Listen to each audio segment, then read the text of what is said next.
So you've travelled most of the world. From your experience, where's the best country and place to party? You know what? I don't think there's a best place. I think there's people who have stronger, like the culture is stronger in different areas, like where you see things that immediately tie back, like not just an indication from his actual choice of his actual hat, shirt with the shoes. You could tell that this is hip hop. You see what I'm saying? Immediately, and then now that the tattoo culture is such a big part of hip hop culture.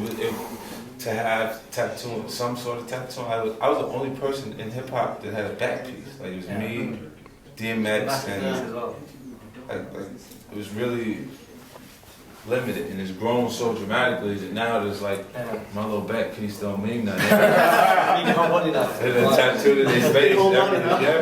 It's like when you go on vacation, you go on holiday, you end up listening to music or watching some sort of film or television, and that's what developed my passion for film. Okay. Because you'll see things that stimulate you creatively. You look and go, I didn't actually come up with that. Yeah. And then it made me want to write a film. Some of our actual songs in hip hop culture are films. Yeah. Like when Nas wrote himself as a gun. Yep. It's a metaphor that's been used previously 1,000,001 times in R&B culture. You know, metaphors for love and relationships, but it stood out as something special within hip hop culture when he actually touched it, and a lot of other things that, like Biggie's "They Want to Stick Me for My Paper."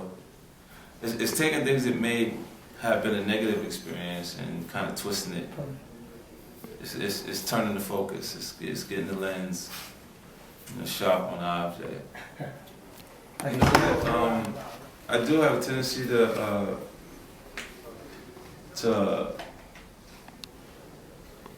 try to stay next to people that are not necessarily the right people from my beginning.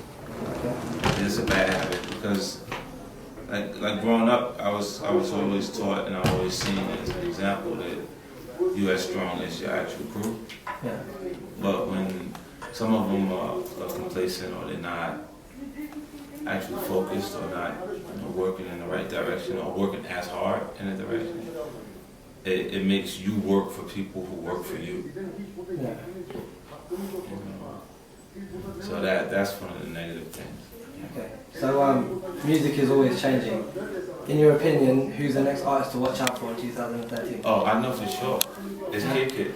Yeah? Okay. It's Kid Kid, yeah. Out of New Orleans, Ninth Ward. You know, New Orleans has a strong musical history and background around it, and he's just one of those artists that surprised me. Like, you know, a lot of times my thing is I'm never really I see things that trend. I see people following things that other people have done. Like, okay, look at this track. Okay, cool. I can hear he likes Wayne or he likes this guy, and he has that.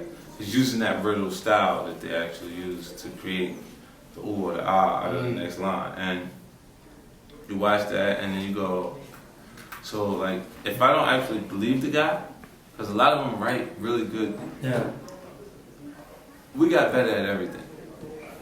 We better at bike life. We better at riding a motorcycle than Willie get off the bike and still be Willie the bike and shit. Like it's like magic. It's crazy how things have evolved. Like, but we're far more extreme in everything that we've been passionate about than we were 10 years ago. Okay. And now it's like when you see someone have their own thing or their own styles and it's cool, I like it. I like it.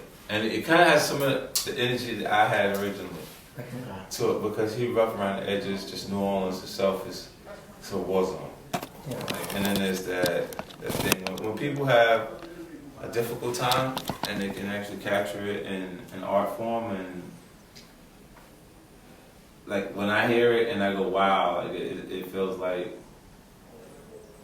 magic, because you're taking something that was so like a painful portion of your experience or your journey and making something special out of it that people can use. people. So even if it was relationship-based stuff, like a lot of the content that we listen to, like if it's something a part of your experience, you'll articulate it in a way that a guy who's just making it up can't quite articulate, because it's coming out of you based on your experience.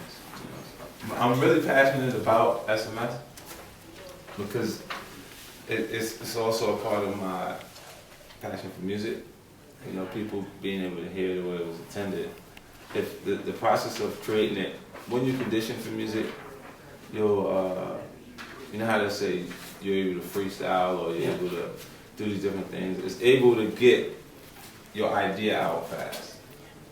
Like, you know, some people have conditioned themselves to rap the way we speak. Yeah. So they can just go and it comes out. But the process of you doing that a little bit is, it helps the writing process. Even if you wrote down the line as it actually came to you, it helps that. And then you can build a body of work that actually has, that can be called a classic. You know, like, I think no matter how good your second effort is, you'll never go.